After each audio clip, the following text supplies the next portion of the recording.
This is Matthew Cratter from Trader University, and today I want to answer the question, will the Fed raise rates to 9%? This was a question from Eric on my video from Thursday.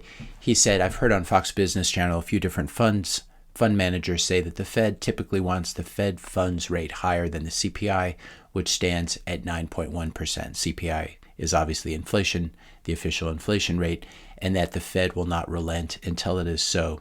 Is that true, and do you see any way for that to happen? This is a good question, and these fund managers are generally correct. The textbook way of getting inflation under control is to raise interest rates until they are above the rate of inflation. This is what's also called positive real rates or positive real interest rates. We've had many years of negative real interest rates, which tends to be very good for asset prices and very bad for savers who hold in cash. So for example, you're getting paid by your bank 1%, but the rate of inflation is 3%. These are negative real rates. And so you're losing money on cash and you're incentivized to move your cash into things like real estate and stocks that do well. The opposite is true when you have positive real rates, where money tends to come out of the economy and go into storage, go into cash, because you can make a real rate of return. So the way you calculate a real rate is you take the nominal rate minus the inflation rate. That's the inflation adjusted rate, or what you might call the real interest rate. And so the Fed would need, if we wanted positive real interest rates, and assuming that inflation stays elevated at around 9%, it'll probably come down a bit. Of course, no one really knows, but let's say for the sake of this argument that it stays around 9% or 9.1%, which is what CPI was at last month. The Fed would need to raise Fed funds to like 9.2, 9.25% in order to get a positive real rate. So that's what the viewer is asking about. For those of you who don't know, the federal funds rate is just the overnight lending rate between banks. And this is a rate that's actually set by the Federal Reserve. So it's very short term. Overnight rates is how you can think about it. And it's usually set as a target.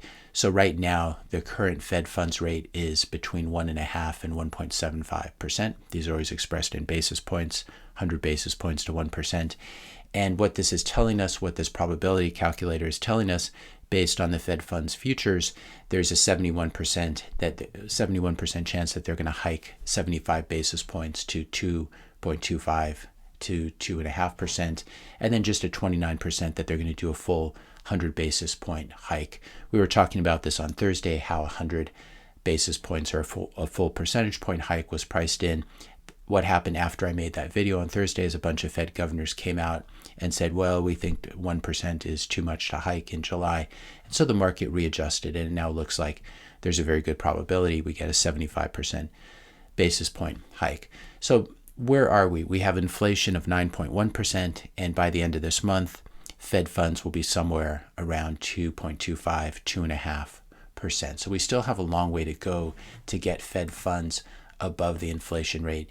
If we look at this historical chart, we remember that Paul Volcker was able to do this to really raise Fed funds in the late 70s, early 80s. He got Fed funds as high as 18, 19%.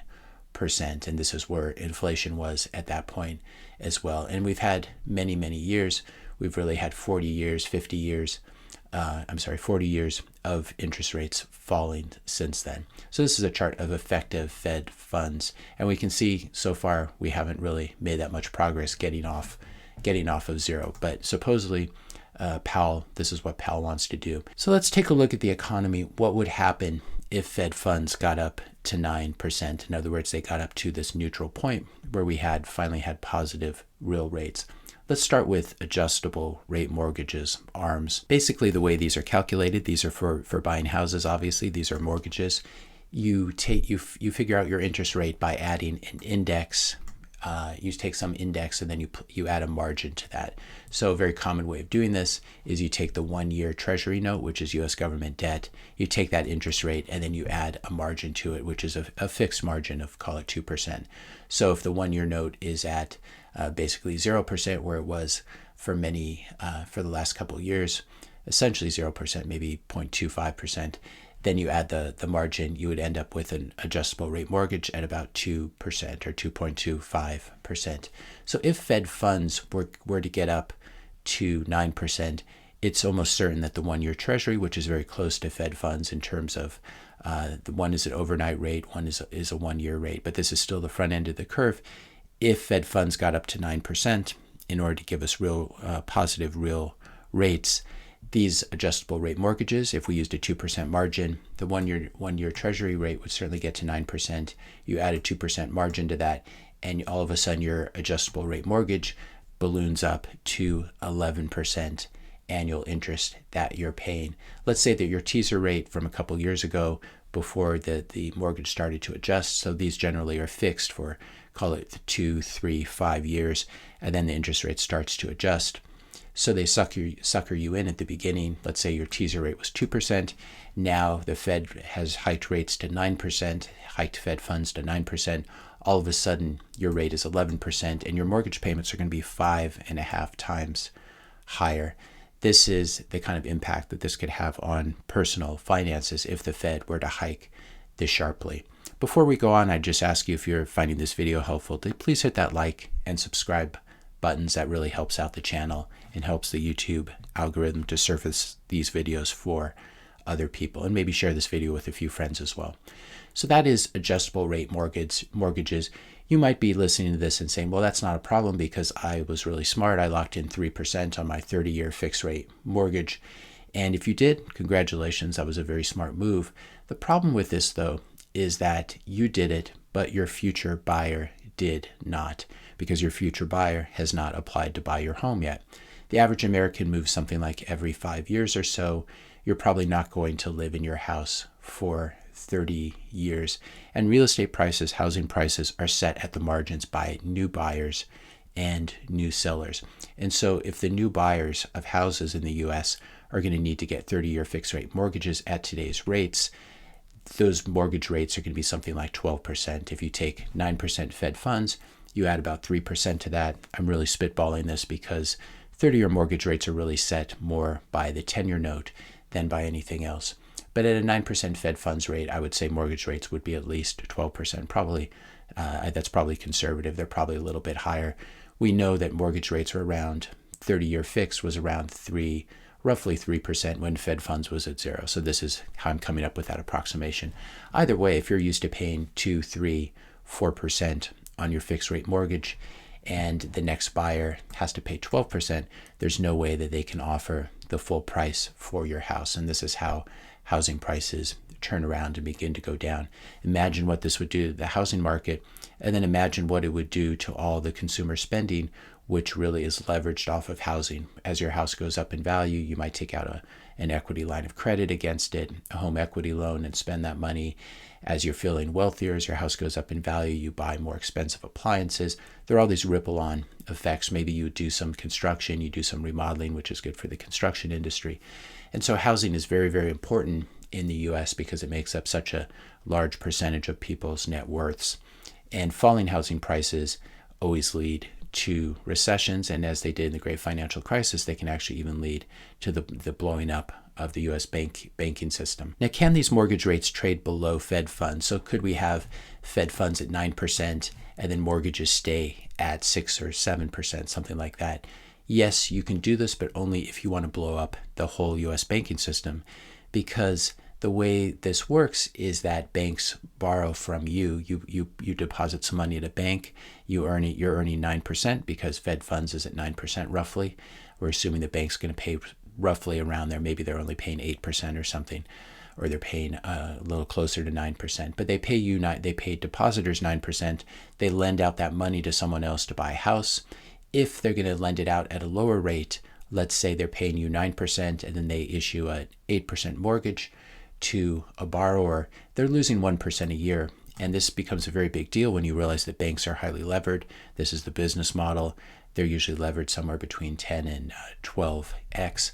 And so if you're losing 1% a year, that means the bank is actually losing 10% a year because it's levered up 10x. So you cannot have mortgage rates, you cannot have these lending products trade below the rates at which they're paying depositors, or the banks end up hemorrhaging money. We can see where mortgage rates got to in the late 70s, early 80s. 30-year fixed rate got up to 17 or 18%. And this became so extreme that people were actually passing on their mortgages with their houses. I'm not sure you can really do that for the most part anymore. But this was a very different era when mortgage rates were this high. The stock market traded a much lower multiple, and housing prices were much cheaper. Then we've looked at ARM mortgages, we've looked at fixed rate mortgages, 30-year fix, for example. Now we come to the prime rate, which is another very, very important rate in the economy. The prime rate is roughly Fed funds plus about 3%. And so if Fed funds were at 9%, as the viewer asks, and you add a margin of 3%, that would mean the prime rate is at 12%. And this is the rate, sort of the baseline rate that's used to set interest rates for credit cards, car loans, home equity loans, lines of credit, etc. So you can imagine what would happen to consumer spending if the prime rate went to 12%.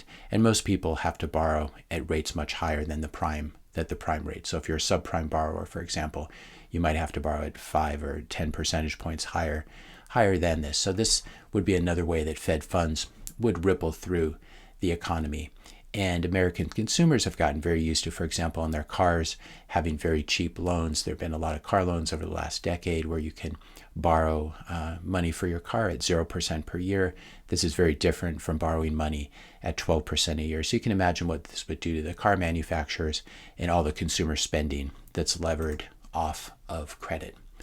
You'll often hear that the Fed cannot control long-term rates. It just can control short-term rates through Fed funds. This is definitely not true. It's certainly not true since they started quantitative easing back in 2009. The Fed controls long-term interest rates through its balance sheet. It buys treasuries, it buys 10-year and 30-year treasuries to bring down long-term interest rates. It could even sell them if it wanted to spike long-term interest rates. The Fed has also, over the past decade or so, been buying what are called mortgage-backed securities, MBSs, in an effort to keep mortgage interest rates low. So this is what's on their balance sheet right now. We can see that on the Fed balance sheet, they have approximately $2.7 trillion worth of mortgage-backed securities. They're holding these securities helps to keep mortgage rates low. And if they allow their balance sheet to shrink, if they allow these mortgages to mature, these securities, so these are basically baskets of people's mortgages, and the way the Fed shrinks its balance sheet, short of actually selling assets off of it, is just allowing them to mature. And so if the Fed shrinks its mortgage-backed securities holdings and its treasury holdings, its total holdings on its balance sheet are something about 8.8 trillion. If the Fed shrinks its balance sheet and allows these securities to roll off, what that means is long-term interest rates will go up as well. And this is what has been happening, even though the Fed has barely shrunk their balance sheet. They haven't even shrunk it by 50 billion per month, as I seem to remember they were promising to do. So just the jawboning of Fed funds has had such a huge effect on asset prices. You can imagine what would happen, especially the long-term interest rates, if and when the Fed actually starts shrinking their balance sheet measurably. And their balance sheet was down at about 4 trillion at the beginning of 2020. So this would be basically taking their balance sheet down by roughly 50%. And this would just have a devastating effect on mortgage rates and long-term interest rates. If the Fed actually shrinks its balance sheet and does what's called quantitative tightening, QT, as they say they're going to do, long-term interest rates and mortgage rates will rise. So not only will Fed funds be hurting people, but these long-term higher interest rates will be hurting people as well. It's bad for housing, it's bad for consumers, it's bad for corporations that need to issue debt or roll existing debt. And if you can't roll your existing debt as a corporation at a good interest rate, you might end up going out of business and having to file for bankruptcy. If the debt that you're rolling into, you take your maturing debt, you pay it off with new debt, and if that new debt carries a very high interest rate, as it often will, especially for high yield corporations, then you are in trouble. And this is how companies start blowing up. It's also very bad, obviously, for Uncle Sam, for the US government, which borrows at various maturities all the way from 1 month all the way out to 30 years. And we currently have quite a bit of debt in the U.S. U.S. national debt, which does not count all the Social Security and Medicare, Medicaid liabilities is at 30.5 trillion. So let's just do a little thought experiment here. 30.6 trillion national debt. Let's say that the 5-year note goes from 3%, where it is right now, to 9%. This is a 600 basis point hike, 6%, the rate on this going up. This would add, if you just multiply 6% times 30.6 trillion, that adds 1.84 trillion to the government's annual interest expense. So instead of paying 3% a year on their debt, they'll be paying 9% a year. And to put that in perspective, 1.8 trillion is larger than the current budget deficit, which is only at 1.6 trillion. So this would more than double the budget deficit. The reason I used the 5-year note here is if we see at the average maturity of outstanding treasuries is roughly at 60 months. It tends to oscillate between, call it 50 and 60 months, which is approximately 5 years. But in practice, they have short-term debt and they have longer-term debt. So at this point, you might be thinking, well, this isn't a big deal because the government's going to have to pay higher interest rates down the road, but most of their debt, their average maturity is something like 5 years. So really, it's going to take about 5 years for these Fed interest rate hikes to trickle through and affect government funding. That's not exactly true. Obviously, the shorter maturity debt's going to get rolled sooner, and so it'll begin to have an effect. But it's much worse than that, because if you have higher short-term interest rates and higher long-term interest rates, what this means is that it forces down the stock market, it forces down the real estate market, simply because the discount rate has moved higher, the discount rate that you're applying to cash flows and all these theoretical valuation models. Lower stock and real estate prices mean sharply lower tax revenues, and so the government needs to issue even more new debt, not just rolling its existing debt. A recession, which you almost certainly get. When you tighten interest rates too much, you end up with a recession. It looks like the U.S. is probably already in a recession. We're starting to get job losses. When you get a lot of unemployment and job losses, the government needs to pay even more in unemployment-related expenses. When you don't have a job, you're also not paying taxes because you don't have any income, presumably. So you have this situation where at the same time that tax revenues are falling, government spending is rising, trying to counteract the effects of a slowing economy. And so the government, because they don't have enough money coming in, they need to borrow even more money. They need to issue even more debt. And if Fed funds is at 9%, you can be certain that this new debt will be issued at rates of 9% or above. This will very, very quickly bankrupt the U.S. government unless the Fed steps back in and starts buying government debt and growing its balance sheet again, which would be the complete opposite of the policy it's pursuing right now. It's basically trying to raise interest rates and shrink its balance sheet. If this were to happen, it would need to lower interest rates to help out the U.S. government and its financing, and it would need to be buying more debt. And in other words, the Fed would need to be growing its balance sheet. If rates are below 9%, in other words, if the Fed hikes Fed funds to 9%, but all the other rates on the yield curve are below that, in other words, you have an inverted yield curve, it means that the banking system is in the process of blowing up. And so that's where the Fed really needs to stop, when you get an inverted yield curve, as we already have in various points. So there's lots of articles like this. There are lots of people saying that Powell's going to need to be like Paul Volcker and raise interest rates up to the rate of inflation, which might be 9%. Maybe inflation falls to 7%. There's no way that this can happen. The Fed is almost done raising interest rates. And the reason for this is the chart that I always show here. Debt as a percentage of GDP. This is just looking at government debt. Right now, we're at about 123%. So total public debt as a percentage of the size of the economy is about 123%. Back when Paul Volcker was doing his things and raising Fed funds to 19-20%, the debt to GDP levels were more at like 30%. So that's a much more manageable level. And when you raise interest rates and when you tighten monetary policy in an environment like that, it doesn't end up blowing things up. In this current environment, things are blowing up, as we've seen in 2022. Every single asset class, except perhaps the energy complex, is down in price this year. And this is why the Fed can never get anywhere close to 9%. And people who say, fund managers who say that they're going to go to 9%, they don't understand the U.S. government fiscal situation. And they also don't understand how much leverage, how much debt is in the economy. And this is why the Fed is going to need to reverse course probably by the end of the summer. I would say September at the latest, more likely August, just because things keep blowing up. The yield curve's already inverted in many points, so there's a 0% chance we ever get anywhere near 9% on federal funds. If you found this video helpful, be sure to hit that subscribe and like button. Hit the notification bell if you want to be notified when I publish my next video. And let me know your questions and comments in the comment section below. Thanks a lot for watching, and I'll see you in the next video.